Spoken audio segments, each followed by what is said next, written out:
కమ్మటి తెలుగు కథలకు స్వాగతం. ఈరోజు మనం చెప్పుకోబోయే కథ అపాయంలో ఉపాయం. కథ మొదలు పెడదాం. ఏమండి, మా పిన్ని కూతురు పెళ్ళికి వెళ్ళాలనుకున్నాం కదా, ఇంకా తయారవ్వలేదేమిటి? అదే మీ వాళ్ళ ఇంట్లో పెళ్ళి అయితే పెళ్ళి కొడుకు కన్నా ముందుగా తయారై కూర్చుంటారు. మా వాళ్ళు అనేటప్పటికీ వీలైనంత ఆలస్యం చేస్తారు. ఎంత బాగా చూసినా మీ బుద్ధి మారదు అంటూ దండకం మొదలుపెట్టింది రాధ. నువ్వు ఎంత అరిచినా ఆ హల్దీలు, సంగీత్ అందరూ కలిసి డ్యాన్స్ చేయడాలు నా వల్ల కాదు. ముందు నువ్వు వెళ్ళి ఎంజాయ్ చేయి, నేను తర్వాత వస్తా అన్నాడు గోపాలం. మరి కిందటి నెలలో మీ మేనమామ కూతురి పెళ్ళిలో మీ వాళ్ళందరితో కలిసి పిచ్చి డాన్సులు తెగ చేశారుగా, అప్పుడేమైందో అంది రాధ. నువ్వే అంటున్నావుగా పిచ్చి డాన్స్ అని, అందుకే ఇంకెక్కడా చేయదలుచుకోలేదు అన్నాడు గోపాలం నవ్వుతూ. నిజమేలండి, మీరు వచ్చి మొహం మార్చుకుని కూర్చునే కన్నా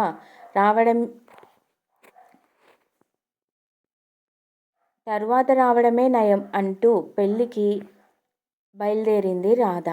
నేను బట్టలు అన్నీ తీసుకుని వెళ్తున్నా, మీ బట్టలు మీరు సరిగ్గా సర్దుకురండి. మగపెళ్లి వారిని ఆహ్వానించేటప్పుడు స్నాతకానికి, ఎదురు సన్నాహాలకి, పొద్దున్న రాత్రి భోజనాలకు అలా అన్నిటికీ విడివిడిగా ఒక్కొక్క జత పెట్టుకోండి అని చెప్పింది రాధ. ఇలా అస్తమానం బట్టలు మార్చుకుంటుంటే పెళ్లి పనులు ఎలా చేస్తాం, పెళ్ళి ఎప్పుడు చూస్తాం అన్నాడు గోపాలం చిరాగ్గా. చెప్పింది అర్థమైందిగా, వెళ్తున్నా, తొందరగా వచ్చేయండి అని పెళ్ళికి వెళ్ళిపోయింది రాధ తనని కాదన్నట్టు. హమ్మయ్య, తుఫాను వెలిసినట్టు ఉంది అనుకుంటూ భోజనం చేసేసి టీవీ పెట్టుకుని కూర్చున్నాడు గోపాలం. ఇంకా పడుకుందాము అనుకునే సమయానికి ఫోన్ మోగింది. ఫోన్ చూసి అమ్మో రాధ ఇప్పుడు చేసిందేమిటి, కొంపదీసి ఇప్పుడే రమ్మనదు కదా అనుకుంటూ, ఏంటి రాధ ఫోన్ చేశావు అన్నాడు నిద్రలో ఉన్నట్టుగా. మరీ ఎక్కువగా నటించేయకండి, మీరు అప్పుడే పడుకోరని తెలుసు. హల్దీ అప్పుడు అందరం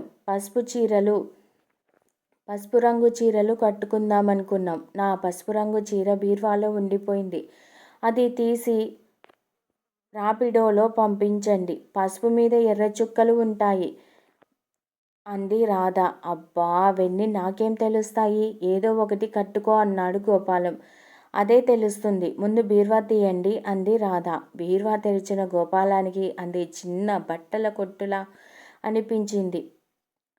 అందులోంచి పసుపు మీద ఎర్ర చుక్కలా తీయగలనా అనుకున్నాడు గోపాలం. కనిపించిందా, సరిగ్గా చూడండి అంది రాధ. చూశానే, తెలియడం లేదు అన్నాడు గోపాలం దిగాలుగా. ఎలా తెలుస్తుంది? ఎప్పుడైనా నేను కట్టుకున్నప్పుడు చూసి మెచ్చుకుంటే అర్థమై చేస్తుంది. ఆ పేపర్లోంచి తలెత్తరు, ఇప్పుడెలా తెలుస్తుంది అంది రాధ కోపంగా. హమ్మయ్య, కనిపించిందే, పసుపు మీద ఆకుపచ్చ పువ్వులు ఉన్నాయి అన్నాడు గోపాలం మొత్తానికి సాధించాను అన్నట్టుగా. నా కర్మ, పువ్వులు కాదండి, ఎర్ర చుక్కలు. మీ వల్ల కాదు, కానీ నేను ఏదో ఏడుస్తా. కనీసం మీ మరదలకి కిందటిసారి నేను దసరాకు కొనుక్కున్న చీర నచ్చిందట, నీలానికి ఎరుపు అంచు, అదైనా చూడండి, లేకపోతే మన పరువు పోతుంది అంది రాధ దుమదుమలాడుతూ. ఏంటి, చీర దొరక్కపోతే పరువు పోతుందా అని ఆశ్చర్యపోయాడు గోపాలం. ఈసారి ఎలాగైనా పరీక్షలో పాస్ అవ్వడానికి చాలా తీవ్ర కృషి చేశాడు, కానీ పాపం పాస్ అవ్వలేకపోయాడు గోపాలం. ఇంతలో ఫోన్లోంచి బాబాయ్, నాకు పిన్నిది ఆరెంజ్ ప్లెయిన్ చీర ఉంది కదా, అది పంపించవా అని ముద్దుగా అడిగింది రాధ చెల్లెలి కూతురు.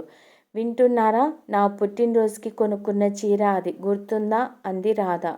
గుర్తు రావడం లేదు, అయినా చెయ్యి లాగేస్తోంది, వెతకలేకపోతున్నా, నా వల్ల కాదే అన్నాడు గోపాలం ఏడుపు గొంతేసుకొని. అవునులేండి, అంత జ్ఞాపక శక్తి ఉంటే ఏ కలెక్టరో అయ్యేవారు. దేనికైనా అదృష్టం ఉండాలి. నా రాత ఇలా ఉంటే ఏం చేస్తాం, అందరిలో తలెత్తుకోకుండా చేశారు అంటూ కోపంగా ఫోన్ పెట్టేసింది రాధ. గోపాలానికి ఏం చెయ్యాలో అర్థం కాల. ఇది తన తెలివితేటలకే పరీక్ష. ఎలాగైనా రాధకి అడిగిన చీరలు చేరాలి. రేపు పెళ్లిలో అందరి ముందు రాధ నుంచి ఎదురయ్యే అపాయం నుంచి తను ఎలాగైనా ఉపాయంగా తప్పించుకోవాలి అనుకున్నాడు.